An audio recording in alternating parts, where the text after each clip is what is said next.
আরো একটি অবদান হবে। আমরা ঘুমাই নাই ভাই, এ প্রবাসীরা আছে না, ঘুমায় না, বুঝছেন? তাদের দেহ থাকে বিদেশে, কিন্তু তাদের মন থাকে আসসালামু আলাইকুম। সবাই এবার তো বুঝলেন, এবার তো ক্লিয়ার হয়েছে দেশে কেন এত সমস্যা হইতেছে। সেনাবাহিনী মাঠে থাকার পরও দেশে কেন এত বিশৃঙ্খলা হইতেছে। সমস্যাটা হইতেছে ক্যান্টনমেন্ট থেকে আর ভারত থেকে। ওয়াকার হটাও, দেশ বাঁচাও। আমাদের একজন হাসনাত আবদুল্লাহ ভাই আছে বিদায় আজকে আমরা ভিতরে কি হইতেছে এই নিউজগুলো পাইলাম।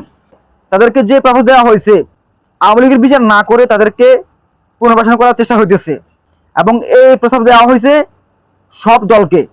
সব দল মোটামুটি মানে নিচ্ছে, শুধুমাত্র আমাদের ছাত্রবাদী ছাড়া।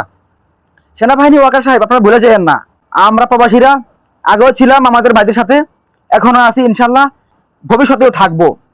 সুতরাং আপনারা এটা ভাবেন না যে আপনারা আওয়ামী লীগের পুনর্বাসন করবেন, একটা নাম এক্স ওয়াই জে ডব্লিউ দিয়ে একটা নাম, নতুন একটা নাম দিয়া আপনারা সেই পুরানো মজারে নতুন বোতলে খাওয়াইবেন। আমরা প্রবাসী এত বোকা না, আমরা রেমিটেন্স আপনাদের দিয়ে জায়গা